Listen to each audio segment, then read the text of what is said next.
Bendito seas, Padre, Señor de cielo y tierra, porque has revelado los secretos del reino a la gente sencilla. El Señor esté con ustedes. Lectura del Santo Evangelio según San Mateo. En aquel tiempo exclamó Jesús: Te doy gracias, Padre, Señor del cielo y de la tierra, porque has escondido estas cosas a los sabios y entendidos y se las has revelado a la gente sencilla. Sí, Padre, así te ha parecido mejor.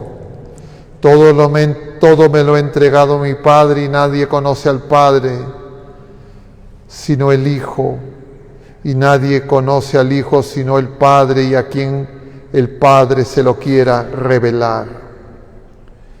Vengan a mí todos los que están cansados y agobiados y yo los aliviaré.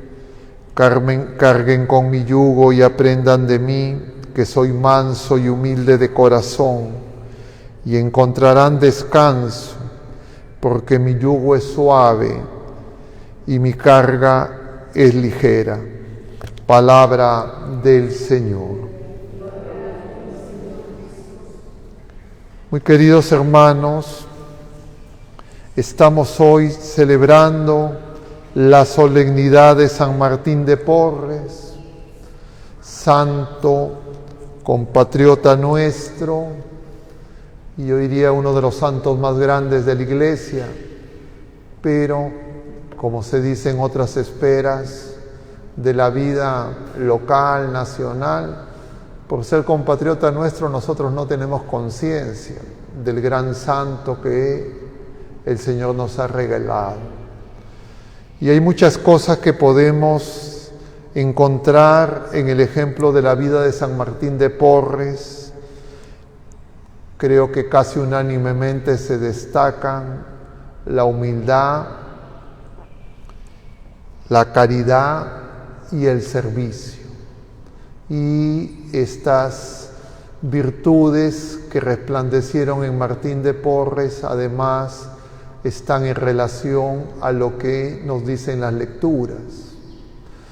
Martín de Porres tenía todos los ingredientes para ser un resentido. Excluido social, en términos étnicos, en términos sociales, un hijo ilegítimo de padre español, madre esclava, y entonces era objeto de burla, pero claro, él no respondió como las pasiones humanas heridas por el pecado responden usualmente. Y es conocido como el patrono de la justicia social. Ahora muchas personas hablan de justicia y buscan la justicia más inspirados por ideologías ateas que en el amor de Dios. Y San Martín de Porres es todo lo contrario. Y por eso ni siquiera la propia Iglesia de Lima, ni la Iglesia en el Perú, creo que le da el lugar que corresponde y que necesita no solo nuestro país, nuestro continente, la Iglesia y el mundo entero actualmente. Es conocida esa figura de cómo reúne a tres animales que eran, diríamos, depredadores uno del otro, sin razonamiento, pura pasión, instinto de sobrevivencia. Y si es que el Señor quiso hacer a través de San Martín de Porres eso en los animales, que figura de lo que Isaías también menciona en otro pasaje, como signo mesiánico, como signo de la presencia del Señor, donde las fieras comerán con los corderos, el niño meterá la mano en el agujero de la serpiente. Pero nosotros vivimos conforme se apaga nuestra fe, nuestra esperanza y nuestra caridad, creyendo que solamente es un asunto todo entre criaturas humanas y todo se tiene que resolver al estilo, entre comillas, del mundo, es decir, al estilo del enemigo de Dios, y el Espíritu Santo no es quien nos mueve. Y claro, los que conocemos algo de la biografía de San Martín de Porres sabemos que fue terriblemente tentado.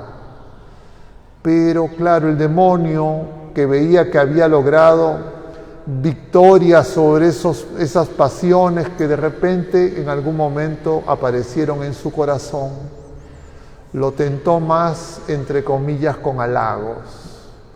Se dice que el demonio le decía: ¡qué santo que eres el mejor!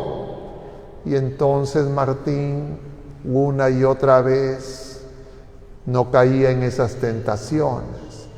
Y es decir, si es que el demonio no nos animaliza, no nos cosifica, no hace que nos destruyamos unos a otros y nosotros mismos, alejándonos de Dios, si es que nosotros queremos acercarnos al Señor, lo que va a buscar es justamente que nos llenemos de soberbia, que sintamos que somos mejores que los demás. Y este pasaje del Evangelio según San Mateo que hemos proclamado corresponde al capítulo 11, es decir, luego del envío misionero. Estas personas vienen contentas porque han obtenido victorias. Y el Señor les dice: no se alegren de eso, alégrense porque sus nombres estén inscritos en el libro de los cielos, en el cielo. Y exclama esto que hemos escuchado, el elogio que hace el Señor a el designio providente del Padre, que quiere que seamos sencillos. Ya lo hemos comentado en otras ocasiones, pero creo que merece repetirse. Nosotros tenemos que hacernos una y otra vez las preguntas si somos sencillos, o quién es una persona sencilla, qué necesita alguien sencillo, porque el Señor nos está diciendo que si no somos sencillos, nosotros no podremos ver la presencia de Dios en nuestra vida y entre nosotros, y entonces vamos a creer que es un asunto solamente entre pasiones humanas y tratar de imponerse uno al otro. Y no podremos amar como el Señor nos ama. Y efectivamente, lo que complica al hombre, que es lo opuesto a la sencillez, ser complicado, es el pecado. Y ser complicado nos impide amar. Porque cuando uno es complicado, uno se ama más a uno mismo que a los demás y quiere utilizar a todas las otras personas como instrumentos de su capricho, de su voluntad. Y lo primero que hace el demonio para engañarnos es, entre comillas, adulterando la ley. La ley que es natural, que está inscrita en nuestros corazones, que el Señor le reveló a Moisés, los mandamientos, son sencillos. Pero el pueblo de la primera alianza multiplicó esos mandamientos. Y entonces la gente quería hacer una y otra cosa, al punto, como veíamos el domingo pasado, ya no sabían qué era lo más importante. Los sencillos sí saben qué es lo más importante. ¿Y por qué se complicaron ellos? ¿Por qué esa desviación, diríamos, legalista de tener más de 600 mandamientos? Porque cada uno de ellos, en distintos momentos a lo largo de su peregrinación y establecidos en la tierra prometida, no querían el mal, querían el bien, pero querían un orden que era según su criterio meramente humano, de criaturas humanas heridas por el pecado. Y a veces nosotros creemos que tenemos que organizar nuestra vida, y peor aún la vida de los demás, según lo que nosotros imaginamos. Y claro, si las personas tienen más autoridad, tienen más poder, lo van a intentar hacer, porque van a creer que están haciendo lo bueno, lo verdadero, lo justo. pero si no se preguntan si eso es conforme a la voluntad de Dios, tendrán que agarrarse de criterios meramente humanos, es decir, exógenos, externos. Y así se fueron agregando una serie de mandamientos al punto que en tiempos de Jesús ya no sabían qué era lo importante. A nosotros también nos pasa eso, porque el mundo nos dice una cosa, otra cosa. La dinámica temporal de las cosas pasajeras también tiene sus exigencias y uno puede creer que ordena, y para eso no se necesita el amor de Dios. Y entonces creemos que nuestro criterio basta. Y cuando es así, nos vamos complicando y vamos complicando nuestra vida. Y eso hace el mundo. Si uno ve todo lo que promueve el sistema educativo formal e informal, toda la dinámica del mundo tiene ese tinte, pero también dentro de la iglesia. Y entonces nosotros lo podemos ver. Si hoy día no hubiésemos celebrado a San Martín de Porres, hubiésemos visto ese debate que nuevamente hacen los fariseos. El jefe de los fariseos dice contra Jesús, que está curando en un día sábado en medio de un banquete, de una cena. Y entonces no pueden soportar. Y Jesús les hace notar que están complicados. Y a veces nosotros también hacemos lo mismo sin darnos cuenta y a veces podemos creer que estas cosas son cosas del pasado. San Martín tuvo claro. Lo jaloneaban de un lado para otro, incluso cuando estuvo en el convento inicialmente como fraile donado, porque ni siquiera como religioso lo quisieron aceptar. No cumplía los criterios humanos de la congregación. Y entonces le dan y le encargan los oficios que nadie quería hacer. Pero Martín encontraba en esas cosas una manera de servir y de amar. Y poco a poco, con la gente que se encontraba, les daba testimonio del Evangelio. Y poco a poco esos frailes, esos religiosos empezaron a notar en ese hombre sencillo que había algo distinto que ellos mismos no tenían.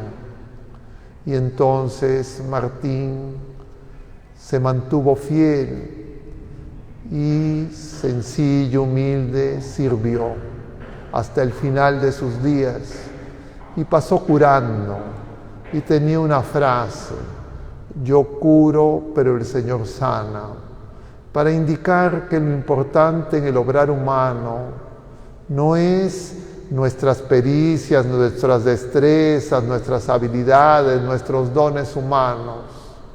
Lo importante en el obrar humano es hacer las cosas por amor a Dios y a nuestros hermanos. Pero si lo que nos mueve son simplemente cosas pasajeras, recompensas inmediatas, va a haber conflicto, porque a menos que yo me adueñe, yo no voy a respetar eso en los demás y les voy a querer inventar mi ley y voy a querer que mi ley esté incluso por encima del amor de Dios. Y entonces voy a tratar de impedir cualquier cosa que no sea conforme a mi capricho y me voy a irritar porque voy a creer que los demás, entre comillas, no me reconocen como el principal, como el más importante, porque sin darme cuenta ya ocupé el lugar de Dios. Eso en el mundo es, como se dice, pan de cada día, pero un pan con la levadura de los fariseos, con la levadura de los saduceos, que no conocen al Señor, pero nosotros venimos a recibir un alimento distinto, que es Cristo mismo, que es manso, humilde, sencillo, el amor mismo, el servicio extremo. Y a Martín le dio la luz para reconocerlo. Y Martín se mantuvo firme en tratar de seguir al Señor. Con la intercesión de Martín de Porres y la multitud de santos en el cielo, pidamos por cada uno de nosotros, por cada una de nuestras familias, por la Iglesia, por el Perú, el mundo entero, que donde vemos hay división, hay discordia, hay pelea, hay interpretaciones de los actuales escribas, de los actuales intérpretes de las leyes, no solo la de Dios, sino las leyes humanas. Y ese caos, entre comillas, jurídico, hace que, como se dice también coloquialmente, siempre aparezca, hecha la ley, siempre hay una trampa. Pero la ley de Dios, el amar como el Señor ama, no puede ser trampeado. Y por eso es que muchas veces no lo queremos, porque ese amor se va a manifestar en la entrega, en la donación total, en la caridad. Que Martina de la Caridad nos auxilie, que así sea.